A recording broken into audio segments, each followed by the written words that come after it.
5 seconds. Start. தொழில்கள் வளர வேண்டும், தொழிலாளர்கள் வாழ வேண்டும். இது அனைவராலும் ஏற்றுக்கொள்ளப்படுகிற ஒரு கொள்கையாகும்.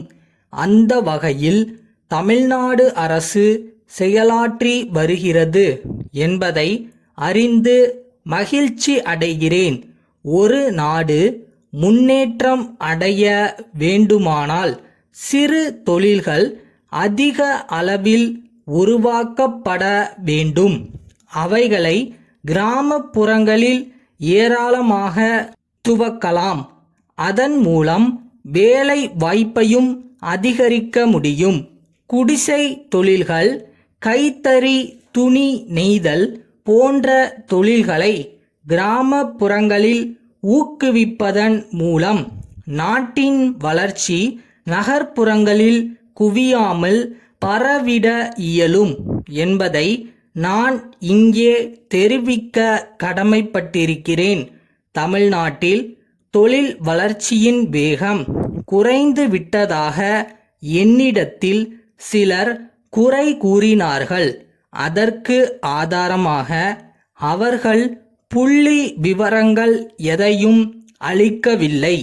அண்மை காலத்தில் மின்சக்தி, நிலக்கரி, இரும்பு போன்ற இன்றியமையா பொருள்களில் தட்டுப்பாடு இருந்த காரணத்தால் பல தொழில்கள் பாதிக்கப்பட்டன.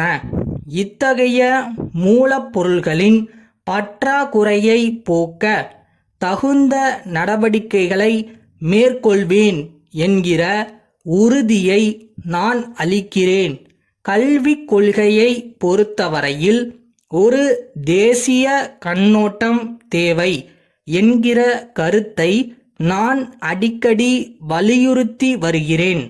பல்வேறு மொழி பேசும் இந்திய மக்களிடையே ஒற்றுமை உணர்வு மேலோங்கிட வேண்டுமானால் எல்லா மாநில மொழிகளும் பயிலுவதற்கான வசதி வாய்ப்புகள் ஏற்படுத்தியாக வேண்டும்.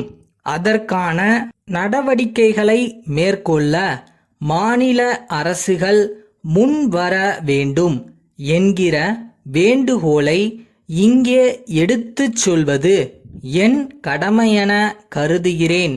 பிற மொழி நூல்களில் சிறந்தவற்றை தமிழ் மொழியில் வெளியிடுவதற்கு தமிழ்நாடு அரசு திட்டமிட்டுள்ளது என்பதை அறிந்து மகிழ்ச்சி அடைகிறேன்.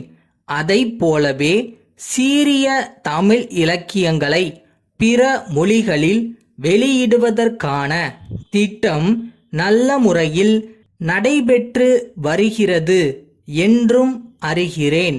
இந்த மொழிபெயர்ப்பு பணி மூலம் நாட்டில் ஒற்றுமை உணர்வும் ஒருமைப்பாடும் மேலும் மேலும் வலிவு அடையும் என்பதில் ஐயமில்லை. இந்தியா விடுதலை பெற்ற நாள் முதல் மகளிர் நலனில் மத்திய அரசும் மாநில அரசுகளும் அதிக அக்கறை செலுத்தி வருகின்றன. அதன் காரணமாக அலுவலகங்களில் பணிபுரியும் மகளிர் எண்ணிக்கை நாளுக்கு நாள் வளர்ந்து வருகிறது. இதை கருத்தில் கொண்டு பணிபுரியும் பெண்களுக்கு விடுதிகள் கட்ட சமூக நல பணிகளில் ஈடுபட்டிருக்கும் தனியார் தொண்டு நிறுவனங்களுக்கு ஊக்கமும் உதவியும் தரப்படுகிறது. வாழ்க்கை தரத்தை உயர்த்த முயற்சிகள் செய்து இத்தகைய தேசிய நிர்மாணப் பணியில் பங்கு பெறுவதன் மூலம் இளைஞர்கள் மனதில் தேசப்பற்றும் நாட்டு நலனும் ஆழமாக வேரூன்றும் என்பதை உங்களின் கவனத்திற்கு கொண்டு வர விரும்புகிறேன். மக்கள் நலன் கருதி ஏராளமான சமூக நல திட்டங்கள் தமிழ்நாட்டில் நல்ல முறையில் செயல்படுத்தப்பட்டுள்ளன. எதை செய்தாலும் சிறப்பாகவும் சிக்கனமாகவும் செய்கிற ஆற்றல் பெற்றவர்கள் தமிழ் மக்கள். அதற்காக அந்த மக்களுக்கு என்னுடைய பாராட்டுகளை தெரிவித்துக் கொள்கிறேன். கோவை முருகன் குழாய்கள் நிறுவனம், சென்னை குடிநீர் வடிகால் வாரிய நிர்வாக இயக்குனருக்கு எழுதும் கடிதம். அன்புள்ள ஐயா, கடந்த 20 ஆண்டு காலமாக ஆழ்கிணறுகள் அமைக்க உதவும் இரும்பு குழாய்களை நாங்கள் தயாரித்து வருகிறோம்.